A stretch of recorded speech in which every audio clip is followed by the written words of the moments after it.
Hello, hello. Welcome everyone to Conversations with Carolyn. I am Carolyn Jones with Chance of a Lifetime Coaching. And as I promised last week, we were going to talk with our author today, Chlarissa Harrison, who is the author of the brand new book, The Curse is Broken, Not Me. Are you owning the curse, or is the curse owning you? And we have Miss Chlarissa Harrison here today. And Chlarissa is, I like for all of the audience and the people that's joining in today to know that Chlarissa is a wife. She's a loving wife and mother who currently lives between North Carolina and Mexico with her husband of 14 years, Coy, and their children. Chlarissa has always been actively involved in all the communities in which she has lived through Alpha Kappa Alpha Sorority Incorporated, Order of the Eastern Star, the Birthing Project, Big Brothers Big Sisters, and many other charitable activities. She was also featured in a best-selling book titled Souls Revealed. Congratulations to you, Chlarissa.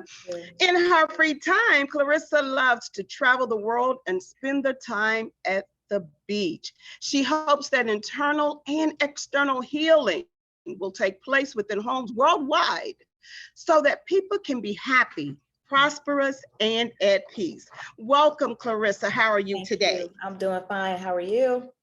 I am just awesome. And I would like to put the book is in the background of Chlarissa, but I do want to put the background of the book up. It's The Curse is Broken, Not Me. Is the curse on, are you owning the curse, or is the curse owning you? Chlarissa, we are so glad to have you here this afternoon. It's a wonderful Sunday afternoon. We usually have our conversations with Carolyn on Wednesday, but this has been a special one, and we're excited to bring in a crisp fall evening and have an opportunity for you to just expound to us what The Curse is Broken, Not Me is all about. So would you please introduce yourself a little further and tell us what you want us to know about you? So I mean, you've already pretty much, covered everything. So I am Chlarissa Harrison, project manager by trade. This is the first book that I've written. It's been in process literally for the last 5 years. And I wrote the bulk of it and changed it a couple times within the last year or so, because the original objective for writing the book changed a lot when I lost my family members the way that I did, and it changed my perspective on several things. And so I had to go back and rethink the message that I wanted to give with the book. So it took a lot of time, a lot of tears. There were some things that I had forgotten about, I chose to forget about, or at least push to the back of my mind. There were things that were fresh, that when my mother passed away and I was going through her things, I was reminded of things. When my uncle was still living, he and I talked almost every day about the family and the history and the things that he wanted to see come from this book. So this book is not just my book, it is my mother's book, it is my grandmother's book, it is my uncle's book, it is all of our book. And they all wanted to be able to make things better for our children. Awesome, awesome. That is absolutely amazing. And I would just consider it totally unforgettable if I did not say kudos to you and how proud we are of you.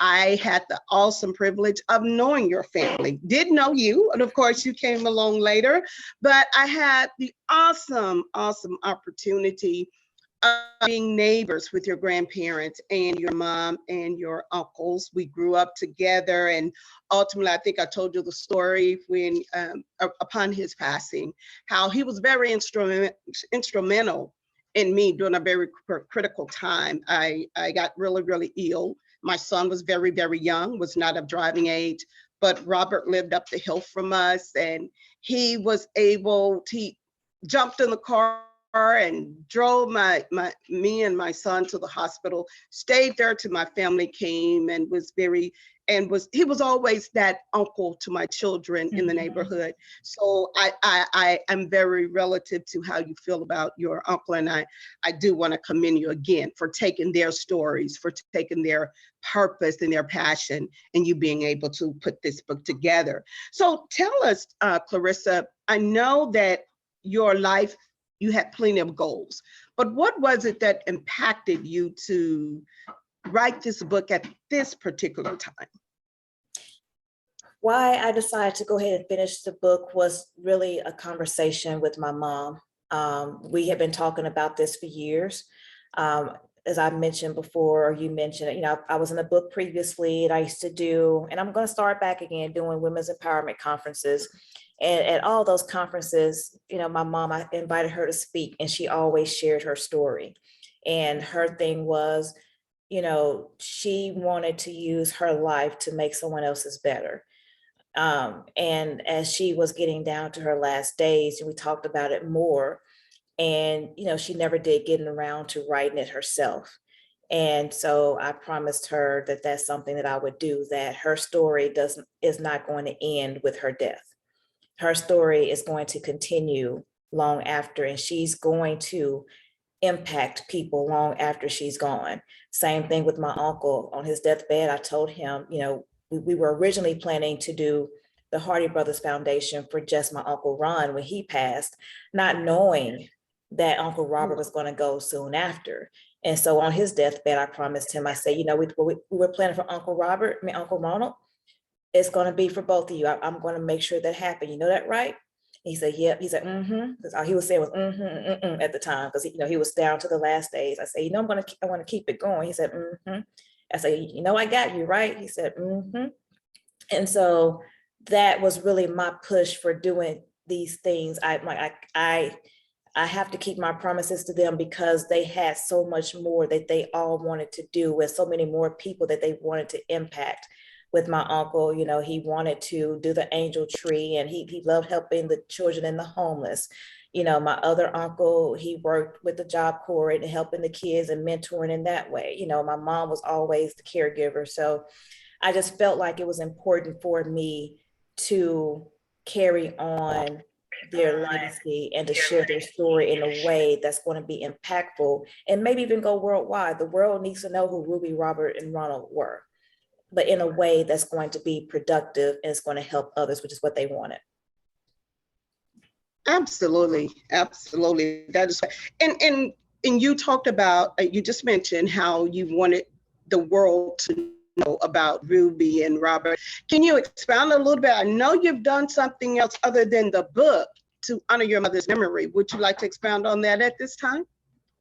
Sure. So so one of the things that she didn't know that I was going to do, I didn't have the idea until after she passed away, but we recently finished building Ruby's house, which is a transitional home that's going to help those who are in between places to live and can't really afford to, you know, have a place. They're going to be allowed to stay there for 12 to 24 months, enough time for the rent free for them to be able to get on their feet, save their money, fix their credit, and to go out and, you know, do better. And that's the first, and I hope to have multiple eventually, so that we can help. You know, we are our brother's keeper. Even in this world today, we have to go back to thinking about the community and working together if we're going to break these curses. And I feel like Ruby's house is going to break that, because it's going to help bring someone out of poverty, which is a curse. And if they can get on their feet, then they can and not have to, you know, work 4 and 5 jobs. Like my mom used to work 3, 4, 5 jobs at a time. So she wasn't always around. Wasn't because she didn't want to be, it was because she had to work to pay the bills. But if we can alleviate that and allow that parent more time to spend with their children and raise them the way that they should go and teach them those lessons, then we're breaking curses there. We also have the Hardy Brothers Foundation, which I mentioned. So far we've fed over 100 homeless people. We've given away clothing, food. We've also sponsored children for Christmas, and we've just donated money, you know, that people don't even know about, that I haven't even posted, that we've just donated to in their name. And then we also are working with Little Rock, West Helena Central, and working with a booster club to make sure they have supplies that they need. And this is all under Ruby, Robert, and Ronald. Absolutely amazing. And once again, Chlarissa, I will say that you are doing an impeccable job in assuring that the legacy of your mother and your uncles will be everlasting, and it is truly making an impact. I think I had a conversation just via text that I was in relaunching my business. I was looking for a charitable organization. I didn't want to be just a business out here trying to do for myself, but I also wanted to be able to pass something on. And I have found myself looking and really appreciating what are you doing, transitional homes for families, because sometimes families do fall through the crack, and I just commend you for that. And that was one of the reasons when I decided I'm going to order a book. I didn't just order one, I ordered two, and I was able to be able to give someone else with that story to help them make an impact and make a positive atmosphere for their own life. And so I'm saying that to say to many of you who will be watching, who are listening to Chlarissa and seeing all the wonderful things that she's doing, make Ruby's House, make the Hardy Boys Foundation a part of your charity. And I'm going to continue to give, and I have found and expressed the interest that I will make Ruby's House my charitable foundation. And thanks to you. That. You're gonna make me cry on camera. I'm trying not to cry on camera. Honestly, I told my husband, I was like, I really want to be able to give back. And I really don't want to give to just any organization. I really want to be led by God and the universe. I want my ancestors to lead me to who's going to benefit the most. So I'm grateful to say that Ruby's House is it for me. So thank you, Chlarissa, for all you do. You know, I kind of wanted to go back to, I remember you saying that you wanted to make sure that the stories were told. And in your book, there's a lot of stuff that comes out. How nervous were you about the quote unquote embarrassing moments? Because I know for some it could be embarrassing, and they could be barriers that you never wanted anyone to know, or it was somewhat taboo. How nervous were you? And can you expound a little bit about how you overcame the fact of, I'm no longer embarrassed by this, I need to tell my story? You know, I've kind of gotten over so I wasn't embarrassed about the things we went through as I was growing up, as I was younger, because as I mentioned in my book, my mom talked about stuff all the time. I'm like, why are you telling people this? And that's embarrassing, and this, that, and the other. And she would just say, baby, God uses you in the way that he sees fit. In the way that he's going to use you at your test for his testimony. And what's the point of going through something? What's the point of going through something if you're not going to get something or give something out of it? And she would also always say, it's always better to have a fault lesson, a total fault lesson. So why do we need to go out and learn on our own when we can hear from somebody else's lessons learned and not make those same mistakes? And so it didn't really start clicking until the last few years. But especially, as she got sick and the things I've just gone through, even with her, I talked about our relationship. But it was something that needed to happen. And because I got my mama's blessing, because I got my Uncle Robert's blessing, because I had my Uncle Ronald's, they were the three main living ones. I mean, they're all gone now, but all three of them gave me their blessing to tell the family story. And I did share with the family, this is what I'm doing and why. I did keep out some names to try to, keep their little privacy, but I also feel like don't do stuff if you don't want to be talked about, if it's facts, it's facts. Right. But what I didn't want to do was take away from the goal of the book by, getting too deep into the names and drama and all that type of stuff. So the embarrassment really went away when I got their blessing and they told me to go forth and do this because it was something that was needed. Wonderful, wonderful. And speaking of which, what is the audience for your book? I know a lot of times because there are women authors or women that gravitate toward these type of books. But what is your audience? What targeted audience, and who is the book actually meant for?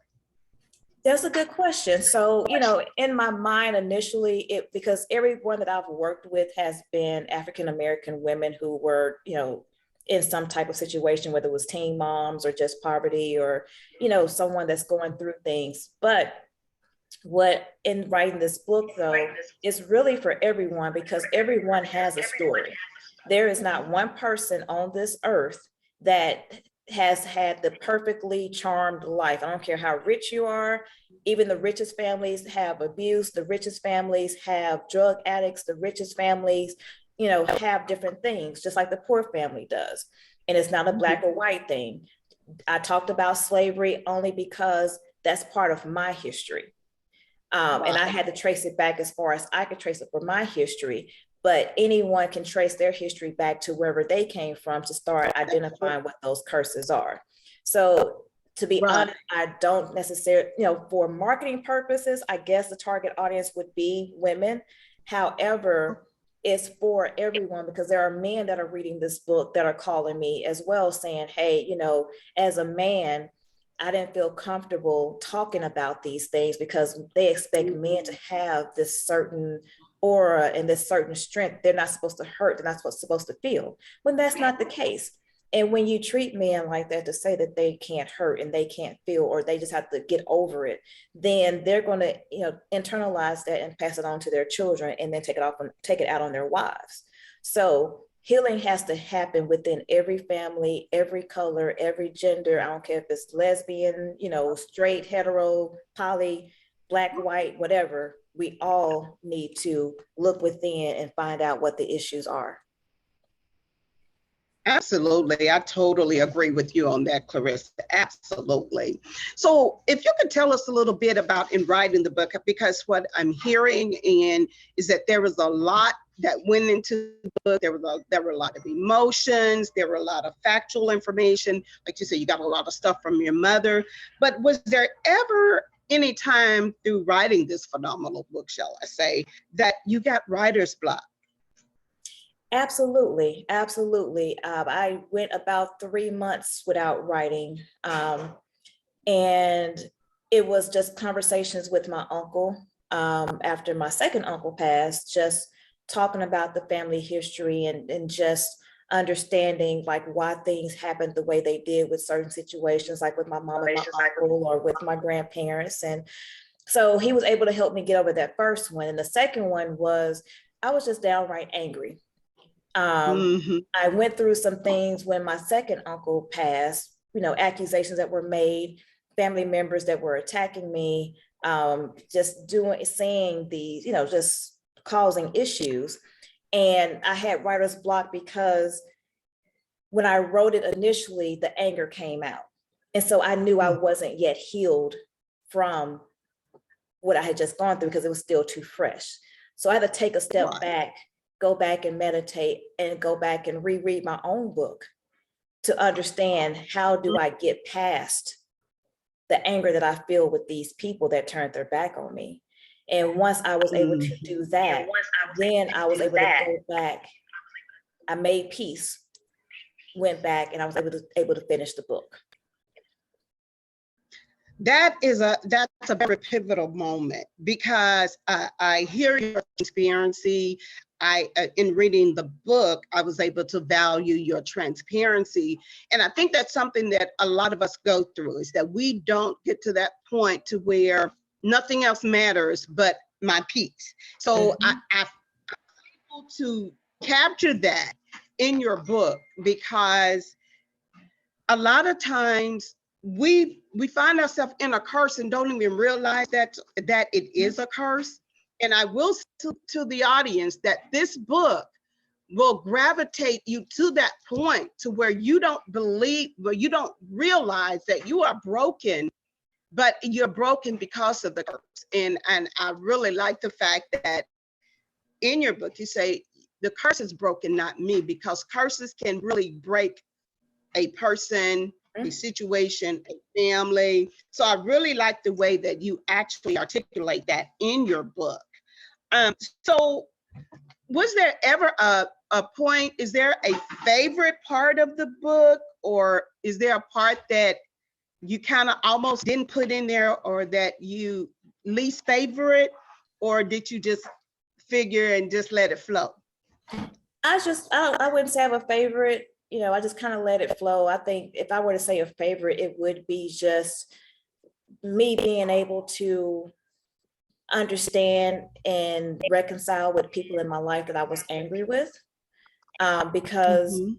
when I looked within myself, I had to also give them that same courtesy. And when I was able to give them that same courtesy, I was able to see that they too had their own issues. And I was able to reconcile with those folks because they were willing to reconcile with me. So I say that to say, you can understand that other people have issues, but that doesn't mean that they have to be in your life. You need the people that are willing to work on themselves and that want to work on a relationship with you, that want to be honest with you, that want to fix those things. Those are the ones you focus on. Not everybody is meant to be in your life. So I think that's my favorite part, was because I was able to look at all the different stories and say, okay, this person and this person, you know what, they are sincere in their apologies. They went through these things, and now I understand why they felt the way they felt, and we can talk about that. But then there are some people that I'm like, they just don't need to be in my space. And I'm okay with that. I wish them well, but they're just not the type of vibe that I need to have within my life. So being able to discern that was very pivotal for me. Because before, I was always, I want to make everybody happy. I want everyone to love Chlarissa. I want everyone to understand me. I want, I'll give my last. And it never works. It never works. You have to find the people in your tribe that are going to be, what they say, equally yoked. And you can both have issues, but if you learn to accept those issues and figure out what those boundaries are and respect those boundaries, that's something that took me 41 years to learn.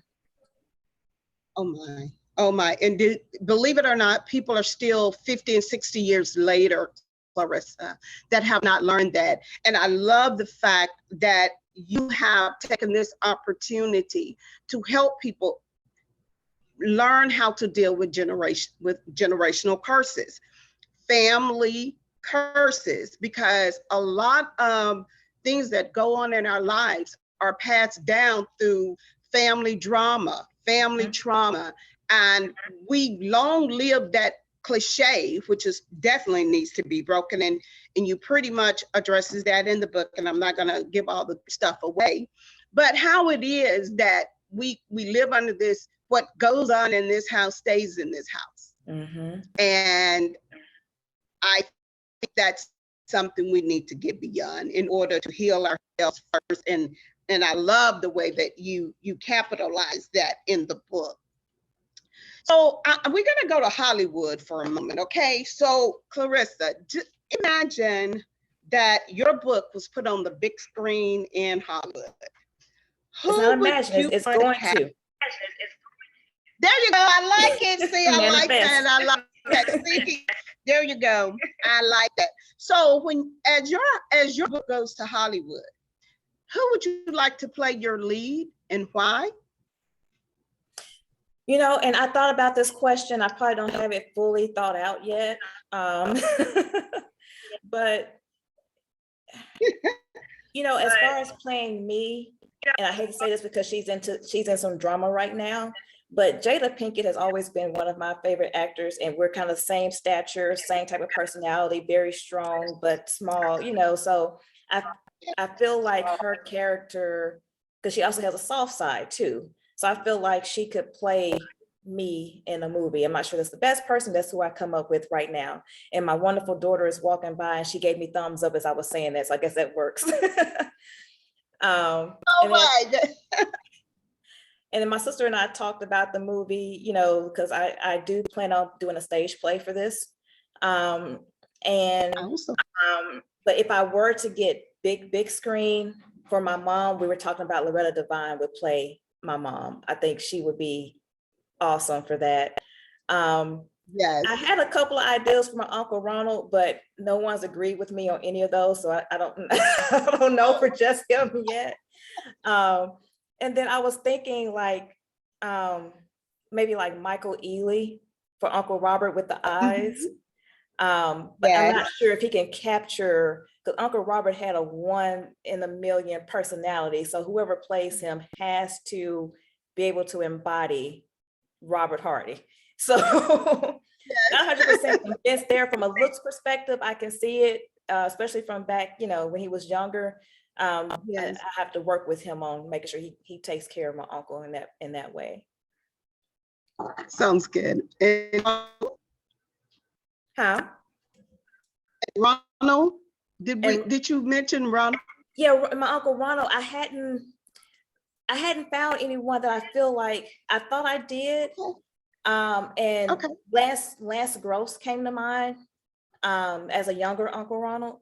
But my husband, my sister didn't agree with me on that. So we put that on the side because he also has a very unique personality, very quiet, strong, didn't bother anybody, but he would cut your head off in a minute. So it has to be somebody that can really carry that. And I hadn't, do you have any ideas? No, well, actually, Kevin Hart came to my mind, but Kevin Hart, he doesn't have the Ronald Hardy, the total concrete. Yeah, he doesn't have the persona. But for some reason, Kevin Hart came to my mind when I can see from the looks. I can see that. The statue, I'm thinking, yes. But I think you're well on something absolutely wonderful. Can't wait for it. You're definitely going to have to keep us updated and posted. But you have an awesome story to tell. You have an awesome story that I am confident the whole world will have an opportunity to see, to view, to feel, and then be able to not only embrace, but possessively act on that. Because there are a lot of people who, for some reason or another, have stories, have curses, and just chose not to let themselves come to the realization of seeing who they are in the mirror. So I think this book is going to be a very conduit way of getting that, being able to happen. Now, I heard you talking about your husband and your children. So can you tell us a little bit about your bio says that you live in North Carolina and Mexico, and I see a lot of the wonderful postings and it just looks totally fabulous. How did this come about? Would you like to talk a little bit about that and how that may have caused any impact on your book writing?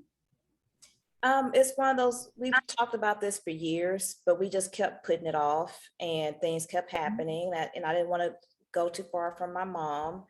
And so we just kind of postponed it.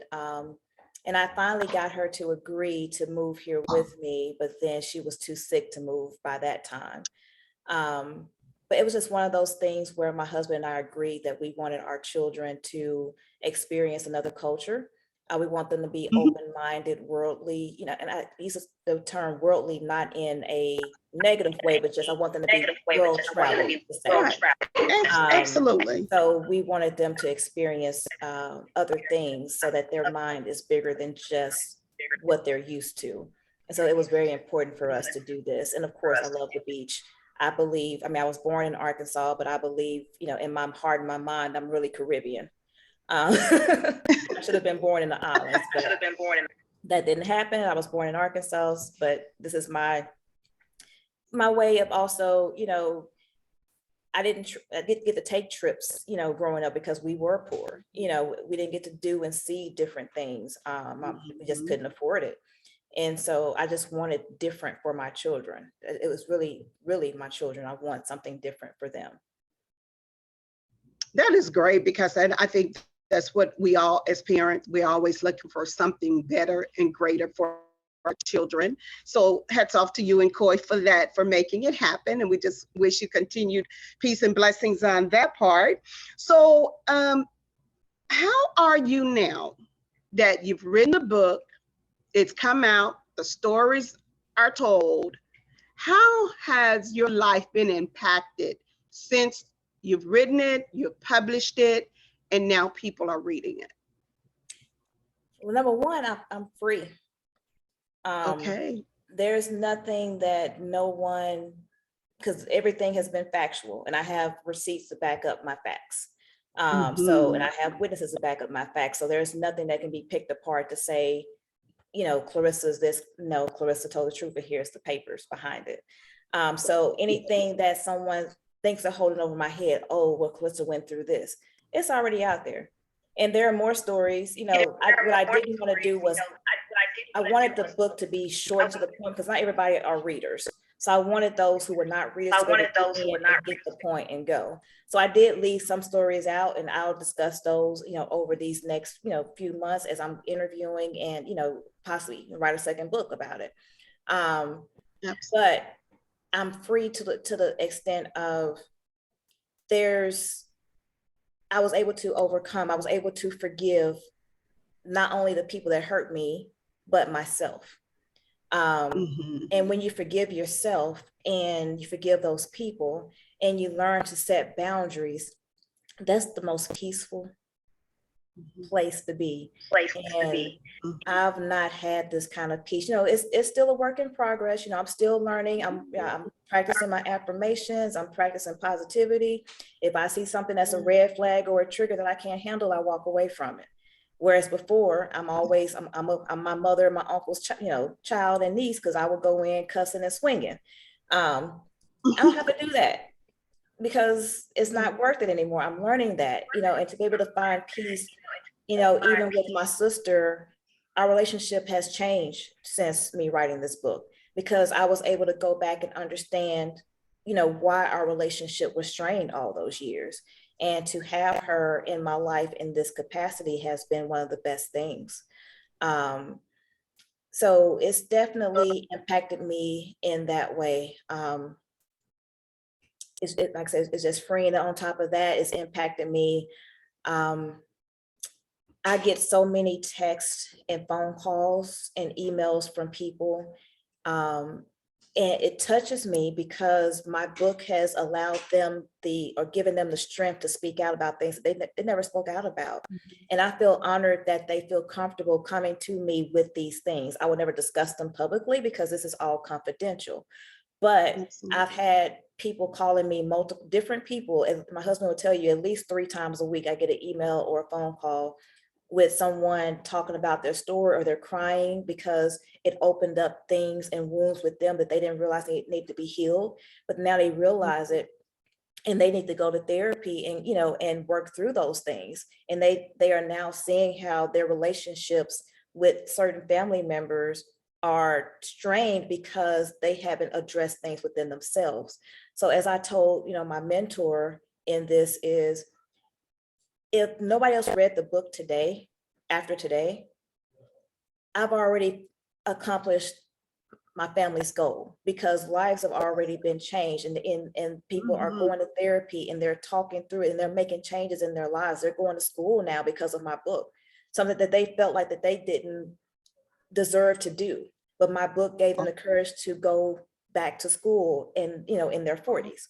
So another person was had hidden a secret for multiple years, and now they're able to talk about it with their therapist. There's a lot of things that are happening. So that's why, like, I really want this book to be on a bigger scale, because I'm seeing the impact in just a small realm of people. I feel like if we can get it further out there, I'll use my embarrassment if it's going to help the next person. And that's all my mama and my uncles wanted to do. Oh, yes. Oh, yes. It is so exhilarating to hear you just talk about how this book has changed your life. It's liberating to me. This book for me was very liberating. And for anyone that's out there that have not had the opportunity to look in that mirror to actually see, am I who I think I see? Because who we see sometimes is what so many other people have put in you, have expected you to be. And I too when I read this book, Chlarissa, there were tears, there were trembles, there were moments that I felt like all this time I've been cursed and didn't even know it. And because of that, I've had a conversation, with my husband about some of the things that have had me in bondage, some of the things that I've been in chains with. And it's helping me as I move forward and expound on curriculums that I'm writing. So thank you, Chlarissa, for sharing your story, because it it heals so many wounds in so many different ways. So with that being said, so we both won't be crying, but what are you working on now? I know I've read a lot of great things that you're doing, but what are you working on now? When can we expect that? I did hear you say something about perhaps another book, but what are you working on now? Yeah, it's gonna be a minute, at least a year or so before the next one, because I need to, pull myself together. This was very draining, very draining for this book. So what we're working on now, we're going to have our monthly or bi-monthly podcast starting in January. So we're going to be some of those people that I've talked to that are comfortable now with coming forward with their stories. They're wanting to come and speak out so that they too can help people. We also have what I'm calling the Curse is Broken, Not Us retreat. It's going to be in the mountains of Tennessee, April 29th through May 2nd. The total cost is $500. You get one-on-one counseling sessions with the life coach. Some of the meals are included. The stay there is included. So it's going to be a chance for some intimate talking and discussing the book and just some issues that people are seeing within themselves and getting a game plan on how to move forward, which is where the life coach comes in. So I will say this, I can listen and I can give advice, but I'm not a life coach and I'm not a therapist. So I can only do so much, but I would help you get with the right folks to get you the help that you need. So that's part of what that retreat is going to be for. And I'll be having some book signings coming up when I get back to the States. And like I said, working on some other things that I'll share within the near future. Awesome. Totally wonderful. Totally amazing. I'm excited about the great things that you're doing and the journey that you are embarking upon. I'm real interested in making sure that we stay in touch because I want everybody to know about the podcast so they can tune in and perhaps be active and progressive listeners. Also, the April 22nd retreat, I think that's going to be absolutely a game changer for those that are able to join. Now, is there a maximum amount of people? Do they need to make a contact with you? Is it first come? How is that? Yeah, first come, first serve. And then if there's more, then we'll do a waiting list. But I want to limit each to just maybe 10 people because I want the intimacy of it. Okay. So that I don't want anyone lost in the crowd. I want them to have their time to be able to speak and have that one-on-one interaction. Again, the cost is $500. I'm asking folks to, they can pay a deposit of $100. And then they can just make payments up until, I said March, which will allow me to secure the cabin for May.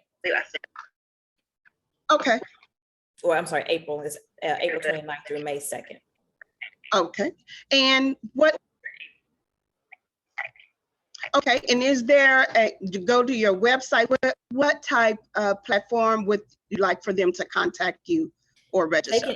They can email info@Chlarissa Harrison. So it's INFO at Chlarissa, CHLARISSA, Harrison, HARRISON.com.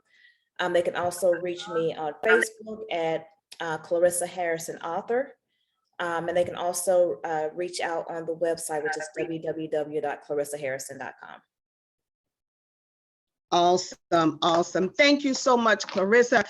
I tell you, I don't really want to stop here, but I don't want it to embark too much on your time. There's so much to your story, but if there's any advice or one last thought or concept that you would like for the audience to know, it's your time. Tell us what you want us to know.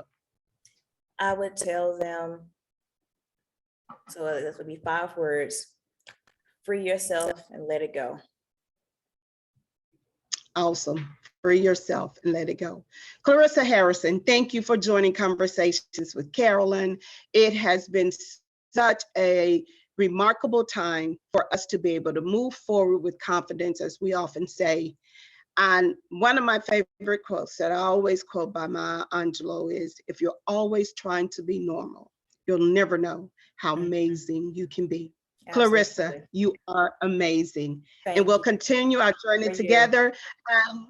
Have a great one. Peace and blessings. Thanks for joining us. Thank you. Bye-bye.